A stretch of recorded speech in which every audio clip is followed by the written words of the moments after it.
Hello and welcome to the Moonshots Podcast. It's episode 241. I'm your co-host, Mike Parsons, and as always, I'm joined by the man himself, Mr. Mark Pearson Freeland. Good morning, Mark. Hey, good morning, Mike. Good morning, listeners, subscribers, members, clear thinkers who are out there trying to improve upon themselves. Welcome to today's show, number 241. How are you, Mike? Well, mate, hopefully I'm going to be thinking a lot clearer after this episode. What do you think? Yeah, I think so too. Haha. We'll see how many times we can sneak in for our listeners and eagle-eared subscribers the name of today's topic and book, Mike, because we are launching back into one of our revered authors who we've got so much value out of last time, and that's Shane Parrish. And this time we're digging into Shane's new book, which is Clear Thinking, turning ordinary moments into extraordinary results. Now, apart from that little fumble there, Mike, I think all the work that Shane Parrish creates is extraordinary. We got enormous value out of our work when we did a deep dive into his mental models previously on the show. And I'm really excited today to dig into his brand new book, because as I think you and I have both learned from digging into it, there's a lot that we can learn from it, don't you think? I think the work of Shane Parrish is like so important for anyone who wants to like improve themselves, be a high performer. And the reason being is his first book laid out different ways to think, sort of a menu, if you will, of different classic mental models, the Pareto principle, first principles, second order thinking, quite a list of them. But he's gone so much further in this book because he's basically, as you can see the cover note here from James Clear, author of Atomic Habits, he's kind of done James Clear of clear thinking, of mental models. So he's built a whole series of systems, playbooks, and habits that you can follow in life. But I think there's another important thing.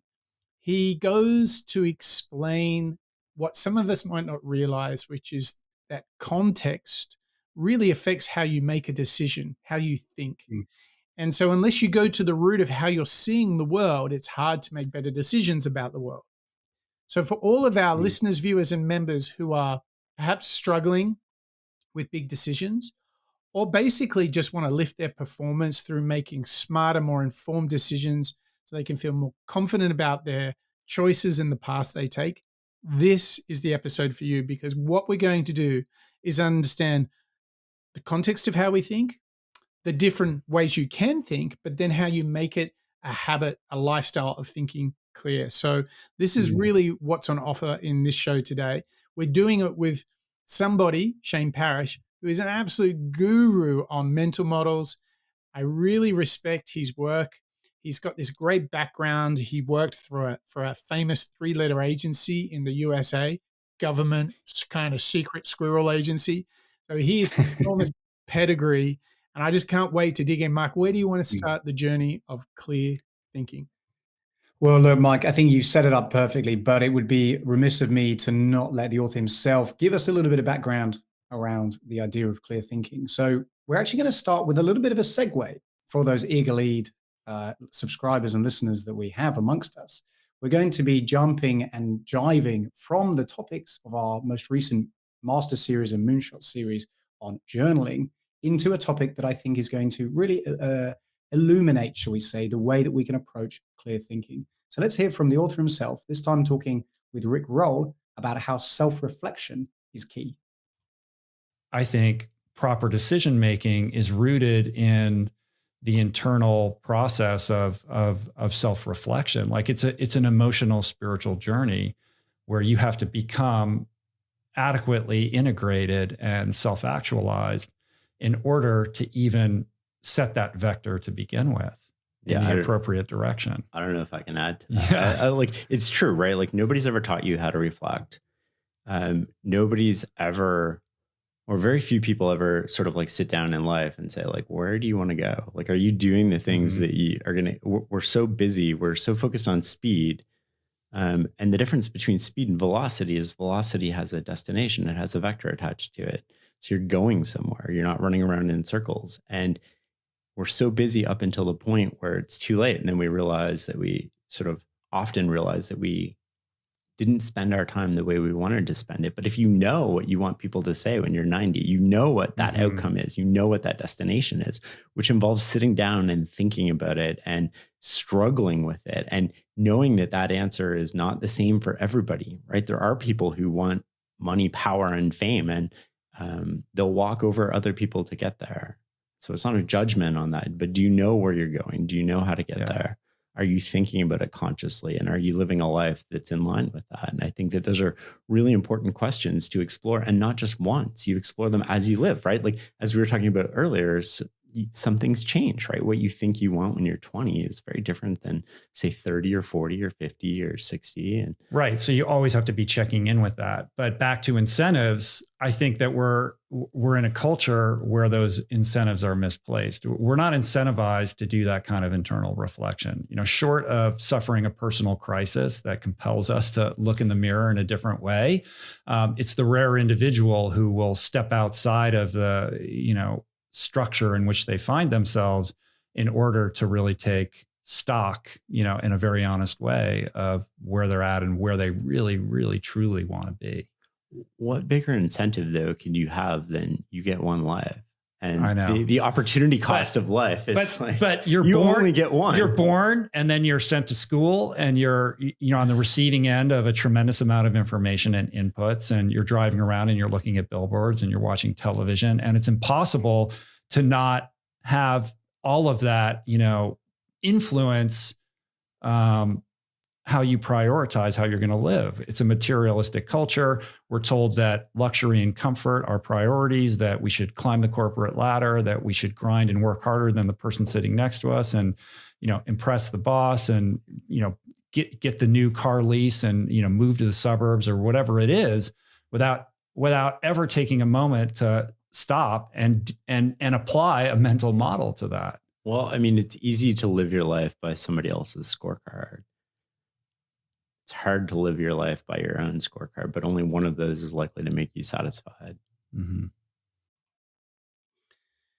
Isn't it crazy to think, Mark, that we come into this world and spend our youth just, jumping around, doing our thing, and then slowly over time, you learn from powerful lessons of history what works and what doesn't. Yeah. But it amazes me how much work there is to be done in better reflecting, better understanding the world in order to make better choices about who you want to be and not who others want you to be. And it's crazy for me to think how much I'm still working on this very topic that we heard Shane Parrish talking about, living by your scorecard, which is harder but far more gratifying. And it is crazy to think that nobody gives you a book like Clear Thinking at high school or at university, or the great absence of the body of work that we discussed in journaling, how you have to just figure stuff out in an ugly, cumbersome way and make your mistakes and sort of very bottom up. What I love is the opportunity to take a book that can be a bit of a playbook for thinking about life and how much I use it now. But I can't help but thinking, why didn't I get one of these 30 years ago, Mark? I know. I mean, look, we heard it from Shane's mouth there, or maybe it was Rick Roll. Nobody taught us how to reflect. And I think that's such a reminder, Mike, that when we study individuals, and I'm getting a lot of, reminders of Ryan Holiday in that intro clip, as well as Daniel Pink, that idea of going as fast as you can in a direction, but not necessarily knowing whether it's the right direction. Right. I mean, talk about characterizing years of my life, just blasting forward with reckless abandon, right? Look, it's very, very great. It's a good feeling at the time to know that you're working as hard as you can. But upon reflection, and again, this is where the Daniel Pinks come in. When you think back, okay, well, did I spend my time on the right things? That becomes harder to answer. And it's particularly maybe even impossible to answer unless you do what this topic is all about around reflection, awareness of what you've done, where you want to try and get to, and so on. And I think fundamentally, and obviously we'll dive in a lot deeper as we hear more from Shane Parrish's book, I think the answer really is, Mike, this idea of clear thinking, clarity, concise knowledge, and let's call it details of where I'm going to go, but in a structured way so that emotions, pressures, KPIs don't necessarily get in the way of that journey. And for me, at least, Mike, and I'm sure a lot of others, it's very, very challenging sometimes to stay true, I think, to what it is that you're trying to do unless you have it written down, unless you can refer to it, unless it's tangible. Otherwise, it just becomes quite emotional. It's something, a target that you have in your mind, but because you haven't really talked about it with anybody or written it down, then you don't necessarily remember it. And Yes. that's when decision making becomes so challenging, doesn't it? Yes. And I'm assuming that all our viewers, listeners, and members are very inspired about journaling right now. So I would say to them, hey guys, do some reflection. And if you want to go deeper on what to reflect on beyond the journaling work that we've just done on the show, definitely have a look at, I would say, 3 resources. We did a show on designing your life. We did a show on starting with why with Simon Sinek. Or alternatively, there's Ikigai, which is another tool for you to reflect on what is my purpose in life? What am I meant to be doing? So if you're really looking to think clearly, beyond using the work of Shane Parrish, those are 3 other shows we've done that really jump into that. But while they're considering the work of Shane Parrish, I think it is only appropriate, Mark, that those very listeners, viewers and members, but in particular the members, get a little bit of a trumpet sound and a tip of the hat. Well, look, I'm very pleased that the trumpets become such a member of the show now as well, which is great news. But more importantly are the members who are joining us week in, week out, year in, year out. So thank you very much, guys. And please, without further ado, please welcome Bob, Marjolaine, Ken Dietmar, Marjan, Connor, Rodrigo, and Lisa, Sid, Mr. Bonjour, Paul and Berg, Kalman, Joe, Christian, and Samuela, Barbara, Andre, Eric and Chris, Deborah, Lasse, Stephen, Craig, Daniel, Andrew, Ravi, Yvette, Karun, Raul, PJ, Nikawara, Ola, Ingram, and Dirk, all of whom are our annual members. Thank you guys again for joining us week in, week out, year in, year out. It really does mean a huge amount to us. But again, hot on those heels, and very soon to be joining Dirk and the rest of the team are Emily, Harry, Karthik, and Venkata, Marco, Jet, Roger and Anna, Raw, Nimalen, Diana, Christoph, Denise, Laura, Smitty and Corey, Bertram, Daniela, Mike and Dan, Antonio, Vanessa, Zachary, Brian, Katty, Austin, and Fred. Thank you guys so much for joining in the Moonshot show week in, week out. We really do get that lunar-powered dose of good karma, don't they, Mike? They certainly do. And remember, they also get the Moonshot Master Series mark, all as part of your membership. So head over to moonshots.io, hit the member button, and let the magic happen. And while you're thinking about that magic happening, know that you will get the cheat code to life from us here at the Moonshot Podcast. So I think this is bringing us flying back into this high velocity game of clear thinking. Yeah, that's right. And I think it's time that we unleash the cheat code from Shane Parrish himself. Yeah, that's right, Mike. We're now going to hear a great breakdown from one of our favorites, Productivity Game, who's going to help us understand one of these cheat codes from Shane Parrish's book, and also understand a little bit more about maybe Tetris. Life is like a game of Tetris. Just as the blocks accumulate in Tetris, problems accumulate in our lives. When problems stack up, we're just a few bad decisions away from something horrible happening. A job loss, a business failure, a significant loss of money, or the end of an important relationship. But clear thinking can eradicate many blocks, making it easier to make decisions and keep our problem stack low. Shane Parrish's book offers several clear thinking principles that I've come to see as cheat codes in the game of life. Clear thinking cheat code number 1: see problem blocks far in advance. Most of life's problems result from 4 decision defaults: inertia, social, emotional, and ego. The inertia default takes over when we tend to keep doing what we've been doing. It's why we might stay in a job too long and become miserable.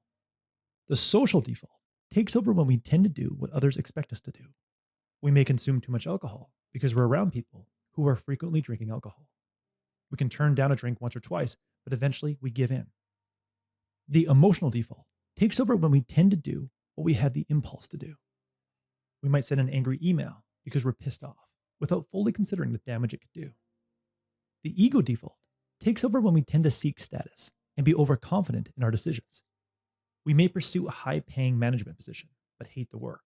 Or we might be so confident in a business idea that we don't bother to do market research. When sales don't meet our expectations, we don't admit we're wrong and keep pouring money into a bad investment. Being aware of these potentially problematic default decisions is like being able to see potentially problematic blocks in Tetris, the L, the backward L, the Z, and the S, coming far in advance.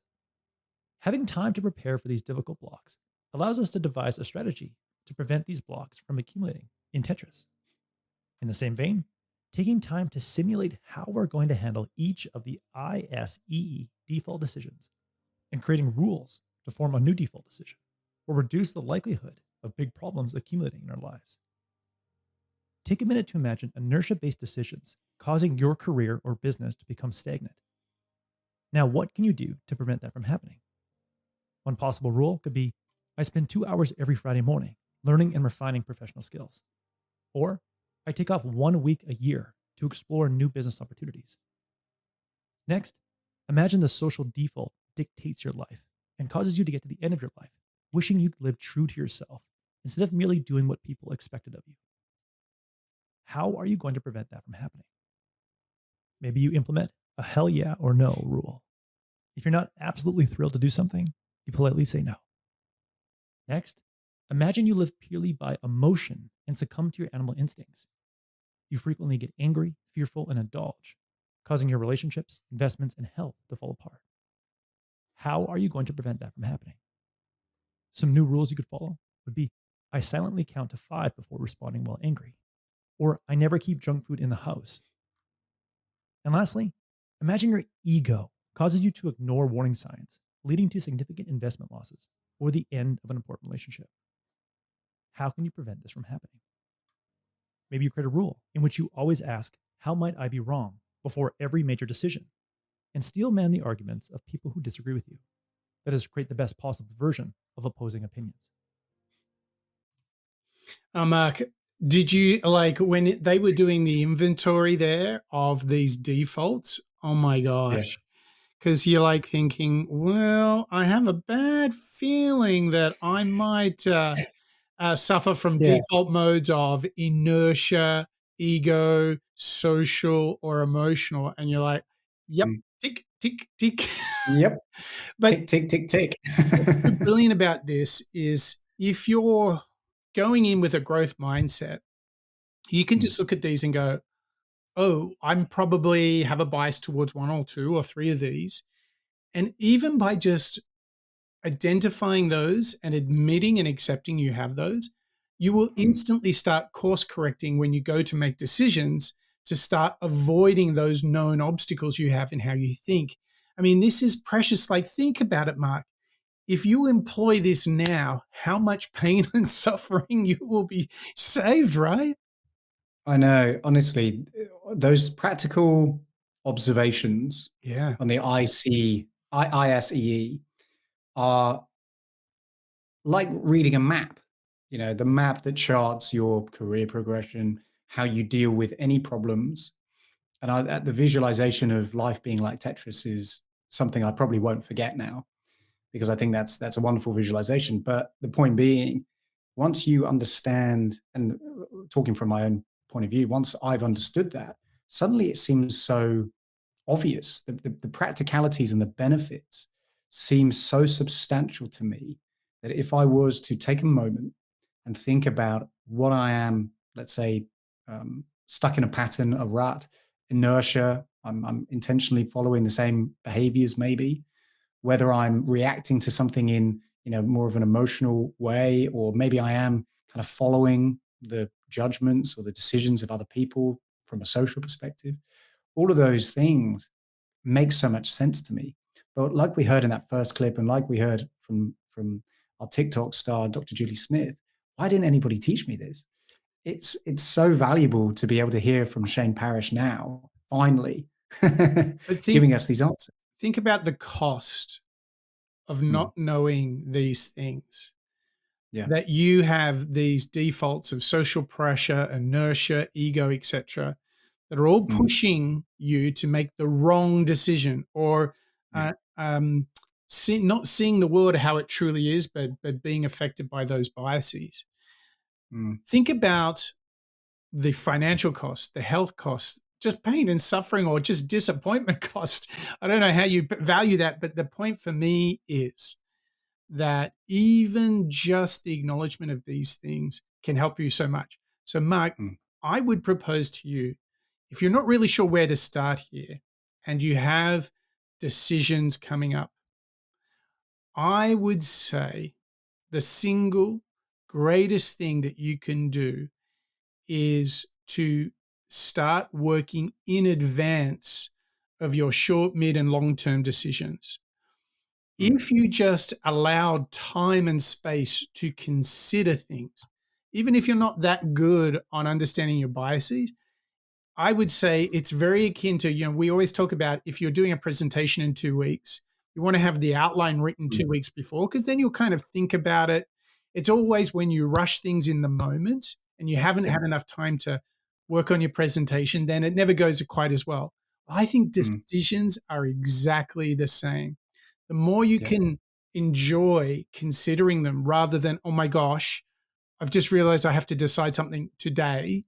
Like, to me, that just sounds like, oh my gosh, I want things to ferment like a good wine. I want to let it stew a little bit and make sure it's had enough time to mature in the barrel, Yeah. It's actually, I quite like what you just said then, Mike. You can turn decision making into something that is enjoyable. Yeah. It can be something that you take a great deal of pride in.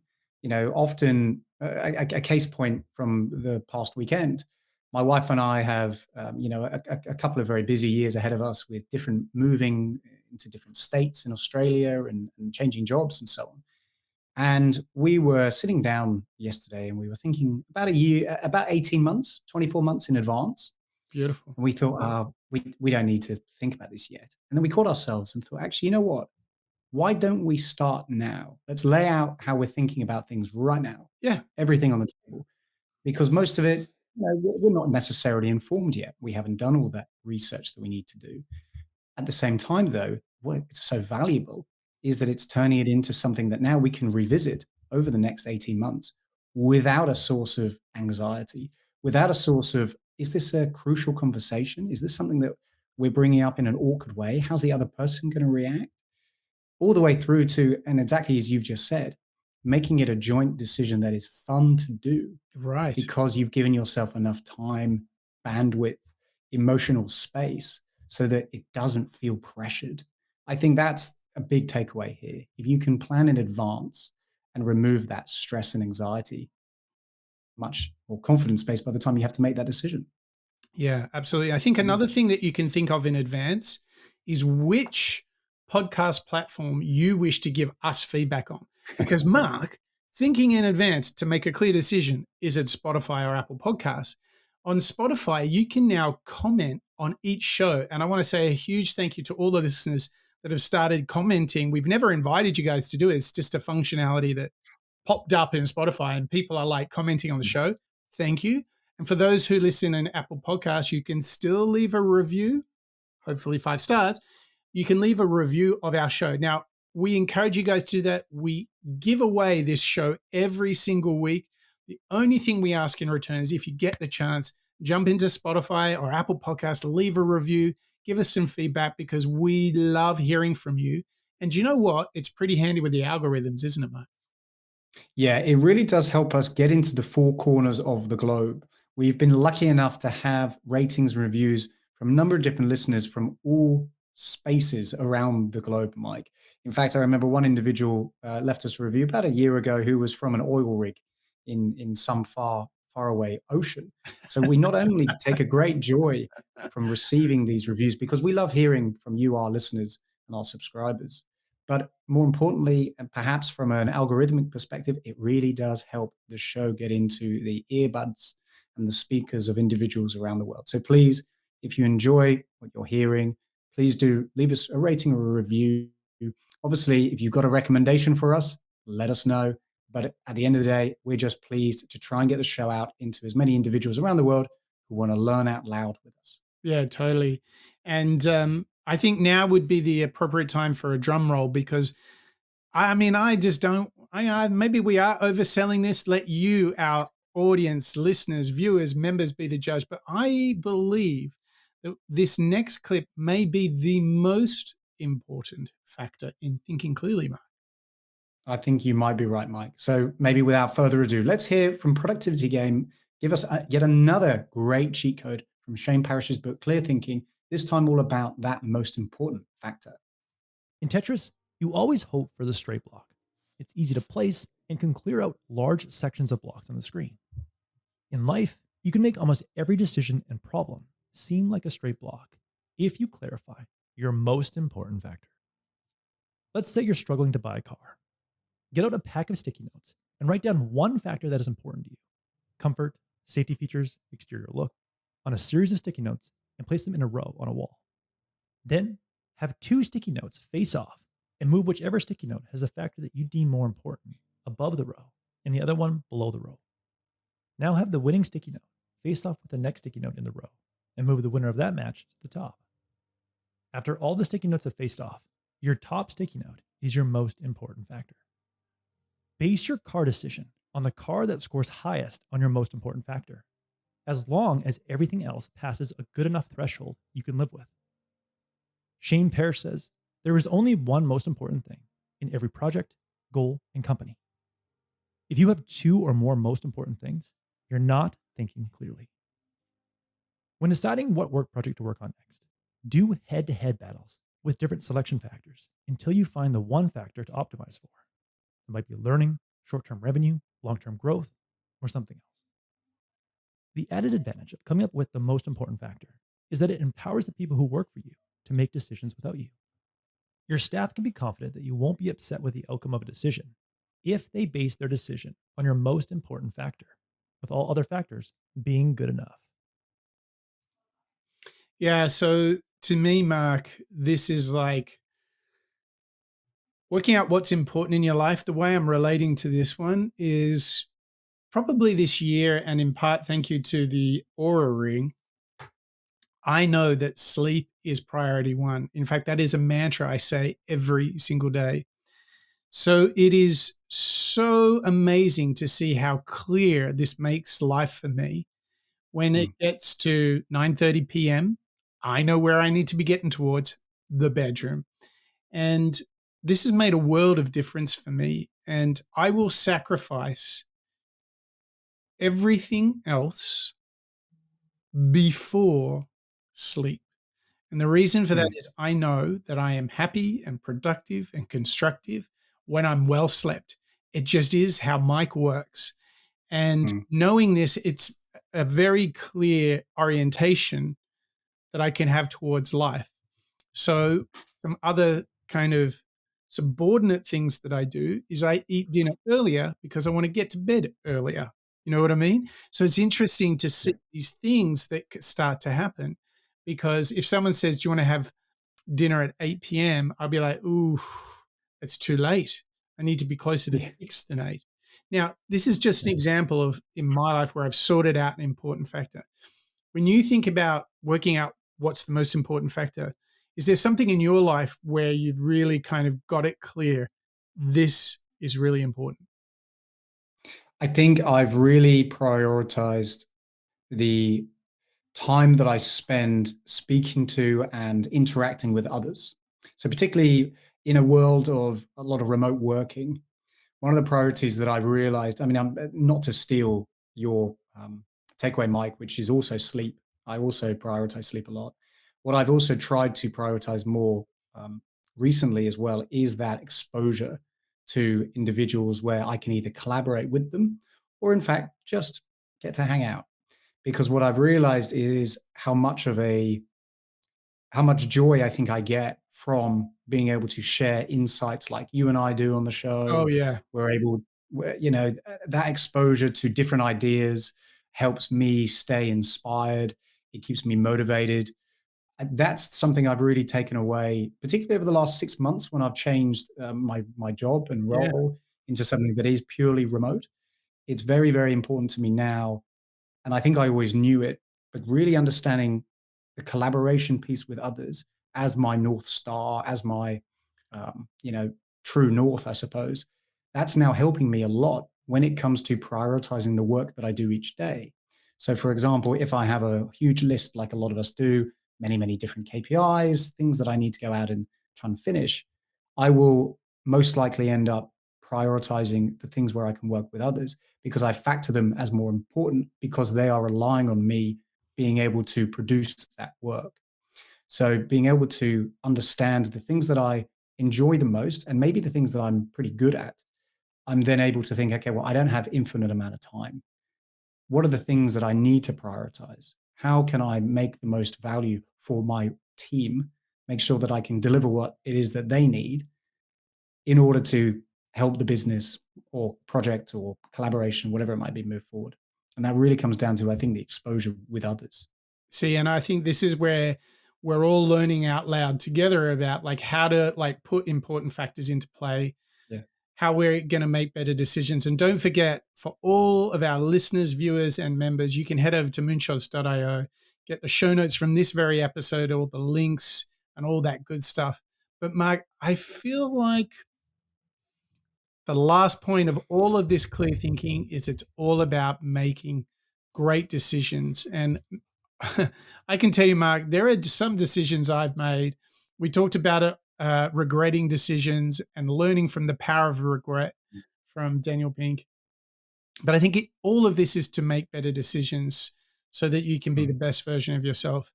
And I think Shane Parrish can bring us home, don't you? Yeah, that's right, Mike. We do have just sadly one more clip. This time we're going to hear from Shane Parrish having a chat with Tim Ferriss. Now, this clip, Mike, like you say, is pretty special. He's really bringing it home for us this time. So let's now dig into the final tip from Shane Parrish, this time talking to us about that decision-making moment. How should people think about becoming better at making decisions? And here's the backdrop for that. In the room next door, I have Poor Charlie's Almanac. Yeah. I love reading about mental models.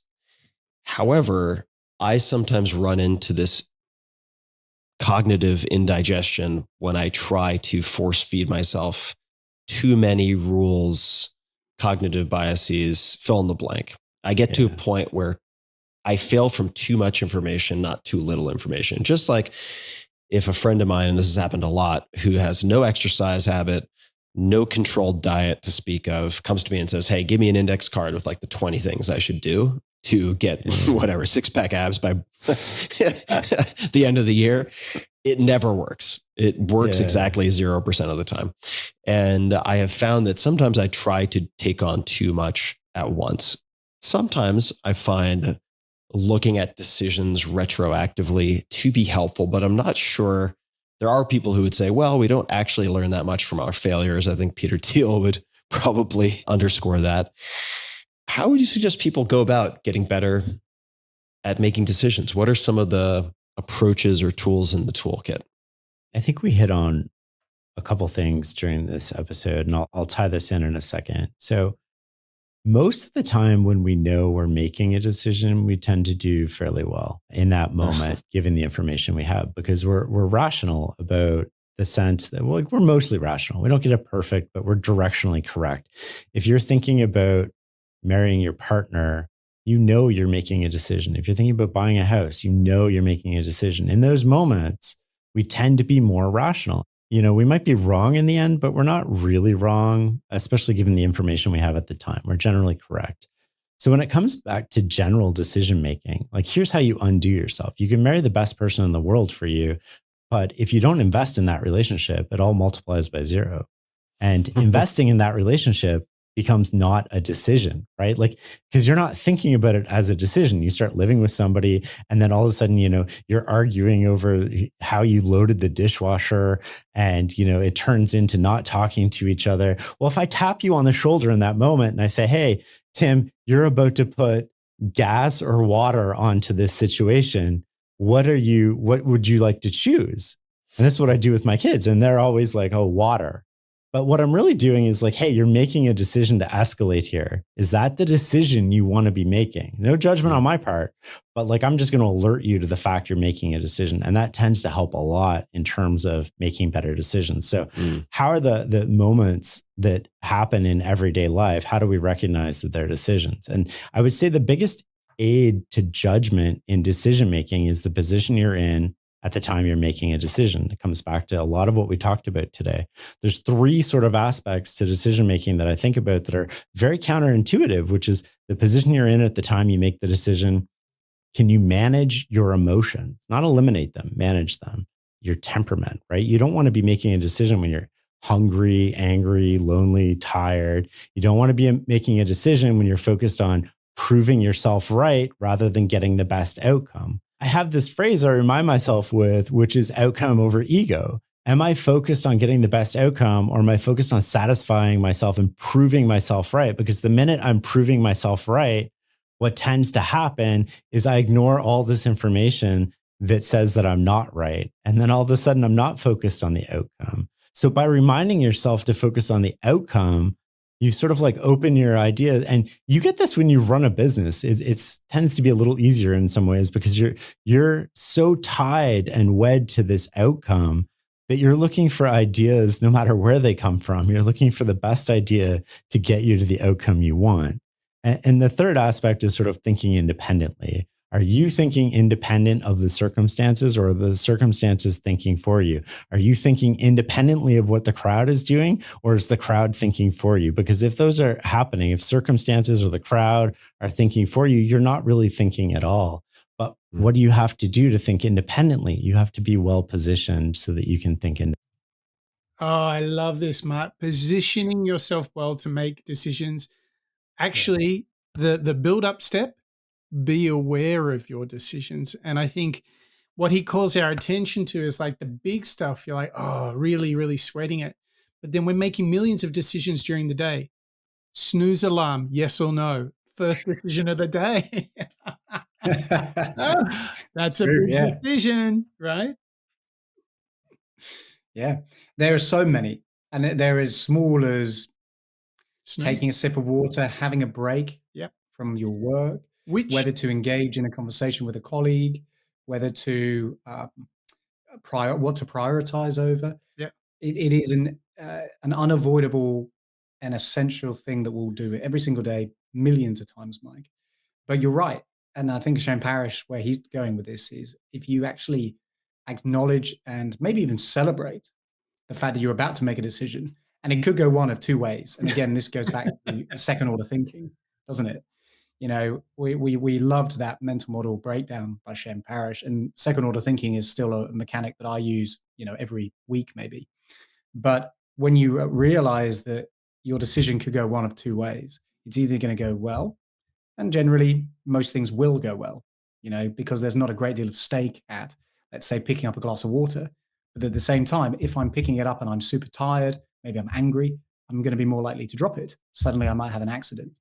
Being aware that you're making a conscious decision to do something or not to do something then puts the power back to you, doesn't it? Suddenly you feel confident, and you know that whatever it is that you're trying to decide or create or share is something that you've considered. And I think that's what's missing in a lot of decision making, isn't it?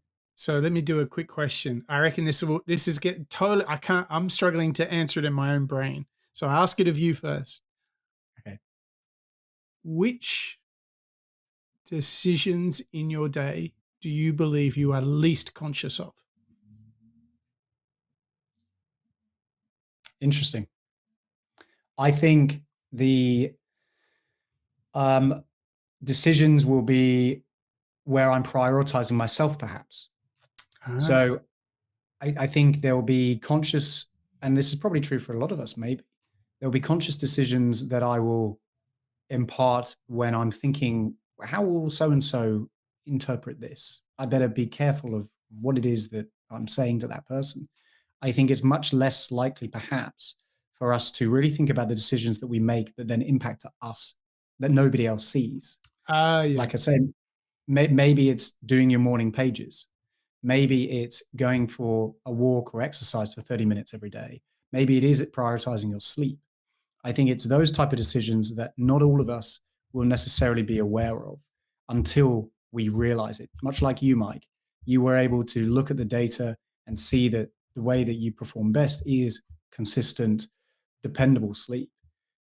But that's not something that you necessarily knew about before noticing. Correct. Kind of one of those, you don't know if you don't know. Right. I think that's probably the decision that I'm least aware of during my day. Does that make sense? What do you think? Yeah, I can see that, because maybe you're aware of the social implication of your decisions that affect others, but it's maybe either you gloss over it, or you don't want to go there, or maybe you just don't think about it if it's just decisions about yourself in isolation. My one, I think, is decisions on time. I think I'm overly optimistic with my time allocations. And so I think that I often make time decisions about using my time, which are poor, because I don't truly think through, hang on, how long is this going to take? If I want to do these 5 things before lunch, or well, then I need to skip one, right? What I do is I do the Superman planning. Well, if I was Superman, I would get all 5 things done before lunch, and I would get everything done. And I think halfway through that morning, I'm like, what the hell am I doing? There's no way I'm going to make this deadline. Yeah, I can imagine that. And it does, Mike. It just comes down to what we were hearing at the beginning, that self-reflection. Totally. Realizing what's a priority to me, what ladders up to my why, my ikigai, and how am I going to get there? Yeah. That speaks volumes, I think. So we've had a bit of a programmatic look at thinking clearly, thinking in a way that helps you make better decisions. Is there one thing? Are you going to work on one of the biases, perhaps? You know what? Actually, I was going to say, Mike, actually, that this awareness really spoke to me. This idea of being, and I think you sparked a little bit of curiosity in me as I thought about what decisions I'm less aware of during the day. And I enjoy Shane Parrish's observation that we should be noticing and maybe celebrating those. But you're right. The ISEE, inertia, social, emotional, and ego steps. I think for me, it's considering the inertia, perhaps. What are the things, because I enjoy the variety and I want to grow, what are the things that maybe I'm holding back at a little bit? Maybe I'm a bit afraid of pushing myself. What are the decisions that I'm putting off and that I could actually start to really lean into? Is something that I want to work on. What about you, Mike? We covered quite a lot today. What's standing out to you? Definitely being more aware of decisions. I'm going to start with time. I think I've probably got a smorgasbord of things I can be actually just more conscious of them being decisions. I think it's like when I open my inbox, I think that's a huge decision because, like particularly in the morning, as somebody who works across time zones, I open up that inbox in the morning and there's a lot going on from all sorts of different directions. So yeah, I'm definitely going to start thinking about being more aware of the decisions I make. Mark, I just want to thank you for helping me put together this show. So a big thank you to you. And of course, a big thank you to you, our members, our viewers, and our listeners too. We have had quite the treat today. It was show 241 with the work of Shane Parrish, his brand new book, Clear Thinking. And we had some big lessons. First, we want to think clearer. We need to start with self-reflection. So a big tip of the hat to our journaling series. And the metaphor that Shane Parrish gave us is that life is like Tetris. And we're always looking for the straight one. And we're always looking to make life balanced. And it's how you see the world is going to help you do that. And when you do get to making a decision, you understand your different default modes. You must establish what is the most important factor. And as you all well know, it's sleep for me. And if you've got your most important factor, then you can go out in the world and see it for what it is and truly make better decisions. And the last lesson we learned was being aware of when we make those hundreds and thousands of decisions every single day. Make better decisions. you'll be on the path to realizing your true potential. You'll be able to be the best version of yourself. And you can do it here with Mark and myself on the Moonshots Podcast. That's a wrap.